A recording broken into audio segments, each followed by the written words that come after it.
first moved into this area when I was 9 years old. It was the 5th of November 1972 when we moved in.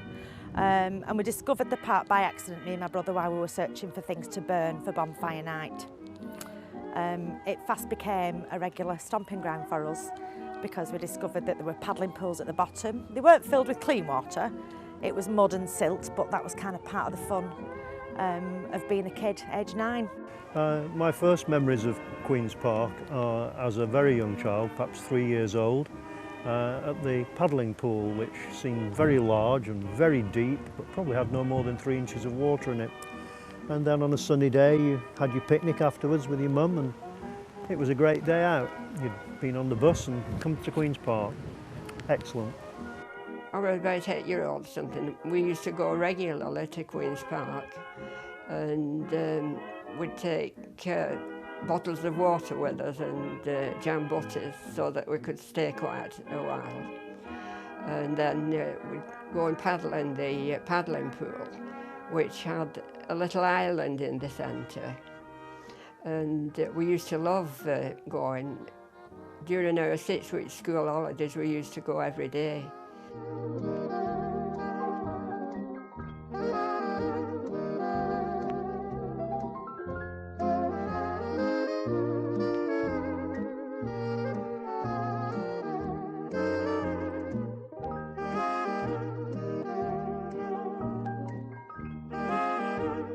We used to have the paddling pools. They were another great part of our lives. Every summer you could get your costumes on. Paddling pools were always full of water, clean water. You could go in and have a paddle. You knew you were safe because your parents were with you. You'd bring a picnic. I used to come to the paddling pool a lot when I was little. They weren't very deep, and I think there was more than one. I think there was about 3, but they was very big. And they're full of children on a nice day, you know, just in the swimming costumes, and you could spend all day here for free.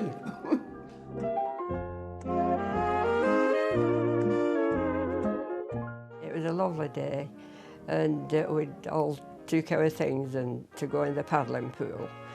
And nobody ever stole, hardly ever stole in those days. And we always just left our shoes on the banking while we went paddling. And when I came out of the paddling pool, my shoes had disappeared, so I had to walk home in my bare feet. But the annoying part about it was, because we were so poor, I hadn't got anything to wear. And when we were kids, neighbours used to, if we went errands for them, they used to pay us, so I'd saved all my pennies up to buy myself a new pair of shoes from Marks and Spencer's. And they cost 5 and 11. And these were the shoes that I got that were stolen in Queen's Park.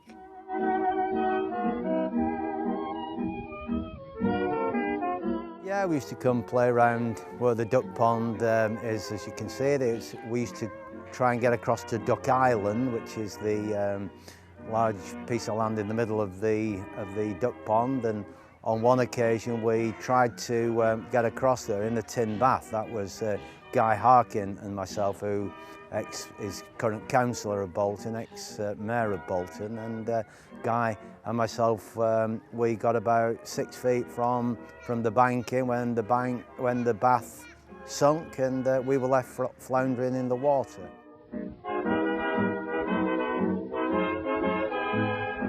When I was first learning to ride a bike, and we were riding across the top behind us, behind there, because it's flat, but there's obviously all the big flights of stone steps, and that was when I just about got the hang of it. That was my dad's hilarious joke, was to send me to ride down it. And you just do when you're a kid, don't you? You do what you're told, which ended in me in a heap and lots of tears, and my father in quite a lot of trouble, I think, when I got home. Every day we were at the playground, I'd say, most likely.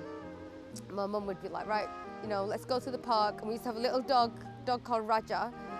So daily we'd be, my dad and my mum would be like, right, we're off taking Raja for a walk, and we'd come to the park, and then you meet other people who live locally, so it's just a really nice place to come, and it's still so beautiful and well kept. So I still come now with my children, 35 years on.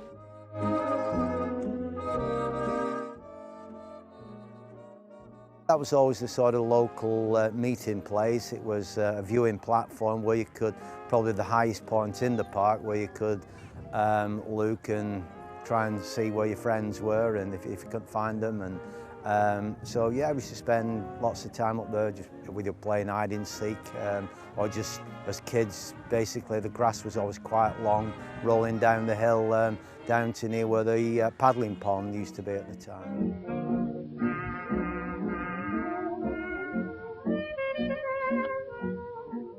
There used to be a wonderful floral clock in the main part of the entranceway, and to see that back again, I think people my age, 55, 65, would be absolutely enchanted by it again.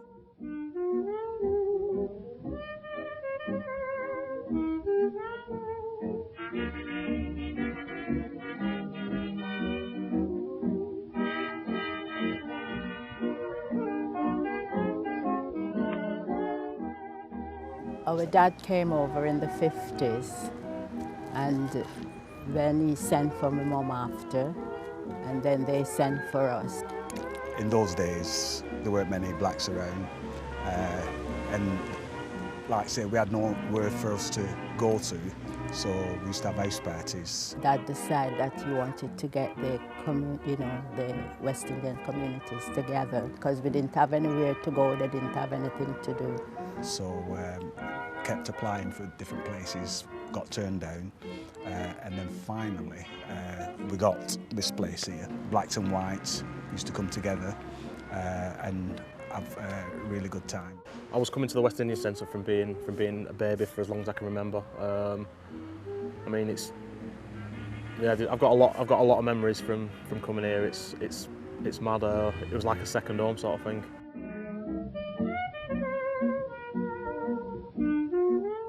Many a good evening, lots of really good interracial events that went on as a result of that. There was a lot of coming together. Back in the late 70s, early 80s, there was a lot of problems in the area between Asian kids and white kids, the general stuff that you're getting today, but it was really quite violent then. So to have the West Indian Centre come up and provide DJ nights and music nights and events like that was really, really good. It kind of opened up and broke down a lot of barriers, so it was good. And in those days, it was sort of unusual because the English didn't really do anything like that, you know what I mean? And when they came to the parties, they couldn't believe the atmosphere, and people enjoying themselves. And they used to enjoy the food, the curry. Yeah, the food, curry goat and rice and plantain and yam and coke. There were always dances on here. I remember coming down, setting up for the dances and stuff. They used to go on all night long. I mean, in the summer, where we stood now used to be a park, and at the side of the centre here, we used to have a shop, and I used to help my granddad serve ice cream and sell sweets and drinks and all that kind of stuff. And it were a good time. Being in the park was a good thing for the centre because this is where it actually first started off. The first place we ever had, and like I say, with it being a park as well, with the young kids playing on the park, they'd come to the centre, for music lessons, steel band lessons and all sorts. I learnt how to oil drum there. And they'd come into school, the community groups, and then we'd have sessions and we'd come up to the community centre and they had a bit of a youth group going on. So again, it's just really nice to have that close to the town, close to my house, which is convenient for myself, but to have that community group in the park made a difference. I've been coming to Queen's Park all my life, really, as long as I can remember.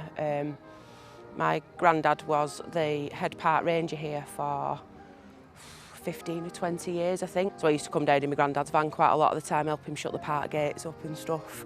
Butterfly World opened in, I think it was about 1986, something like that. He brought me down the weekend before it was opening, so I could see when all the butterflies were being brought in from outside and stuff. So it was just me and him in there. It was lovely.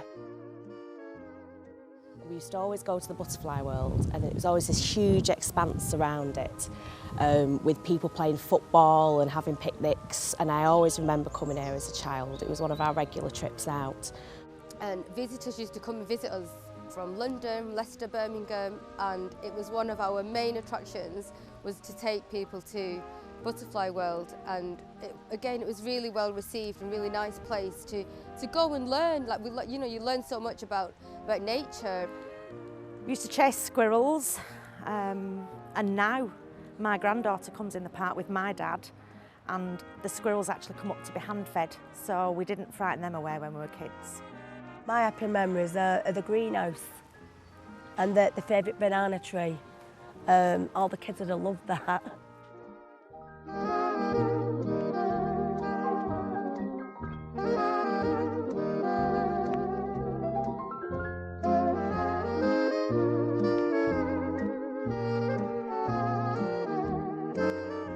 went to one of the local schools here, and we used to walk from school every night down to town through Queen's Park because it's just a beautiful place.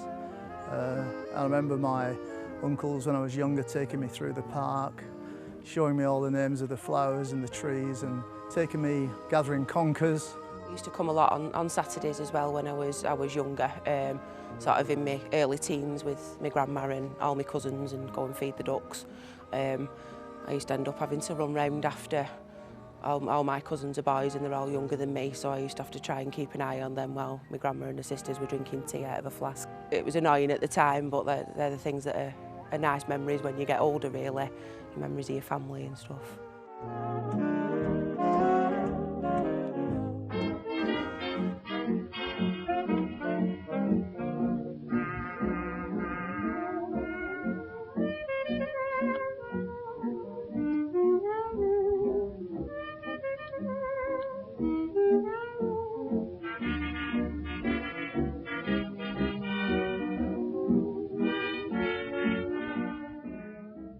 To run a football team called the Soul Squad from the centre here, which we used to come and watch every week. I think my dad used to play on it at some point. They had a rounders team as well, which I was always used to come and help score and sort of stuff. It was really like family orientated, really good community vibe here and stuff. As a young teacher at lunchtime, in the days when schools had an hour and a half for lunch, we used to get in a car and nip down here, climb over the fence because the tennis courts were locked, and get an hour's tennis. Easy for the fellas, but not quite so easy for the young women in their tennis skirts, and possibly a bit embarrassing. Yeah, it's a lovely park. I come here for my exercise and walking around. I come almost 6 days a week, if not all the 7 days. It's very clean. The reasons I like this place is it's quite big, quite wide, has lot of greenery, lot of trees around. Whichever side you look, there is all green and fresh.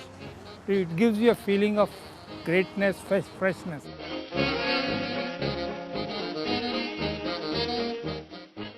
Like 40 years ago, there was a traditional Indian exercise group which came together and they formed, it was called Shaka, and they met on the bowling green. They used to gather to do traditional Indian exercises.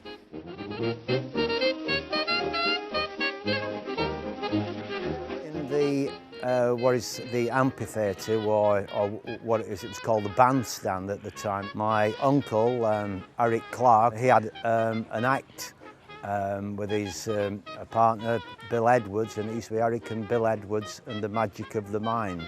They used to appear on the bandstand doing a mind reading act, and they appeared there on a number of occasions in the early to mid 50s.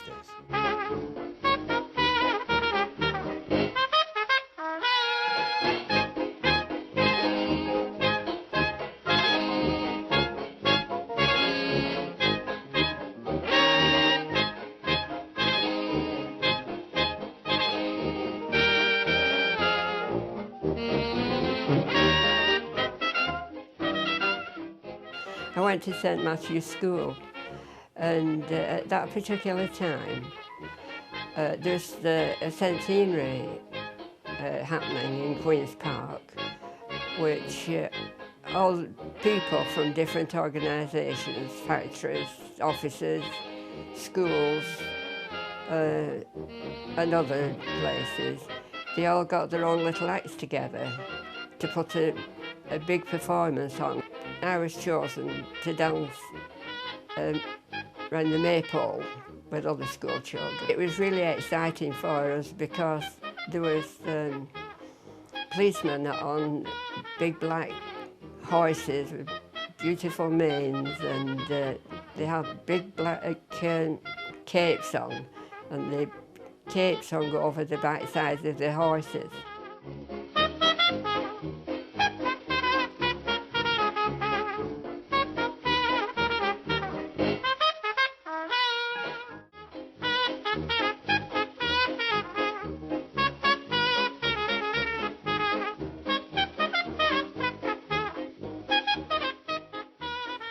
I always remember we used to come out the park, there used to be about seven of us, and we used to see Eddie Kid come on with his trucks, and as soon as they came, we'd try sneaking watching his stunts. We finally got friendly with his crew, and every summer they used to let us in, and we used to sit there and have a laugh with him. There's one thing he never did, and that was let us go on his motorbikes. Recently, we used the park for a festival called Holi, which is a festival of colour. So we used a new activity room for indoor activities with some dance and dramas and workshops, with lots of community groups came together. It was really well attended, so it's great to have an indoor space, especially when it's raining.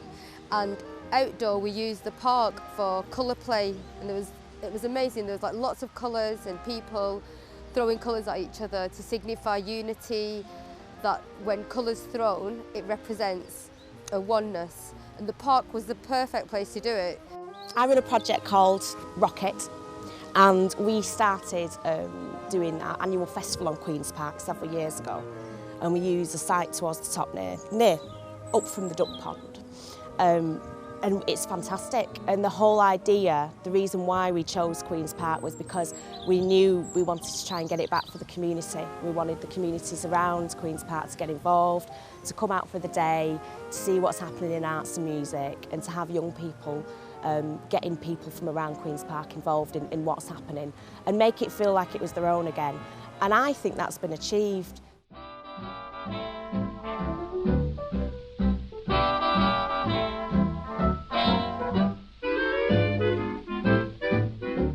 What a fantastic change to the park. It was safe to walk through again. They'd replaced all the dog-eared trees and bad bits of furniture and everything. They'd mown the grass, they'd put the flowers in, and it was just a tremendous change. Yeah, we had some good memories around here, and it's been absolutely brilliant. You know, but I like that they've made it more safe for the children today. The bush is cut down, and they just completely made it safer.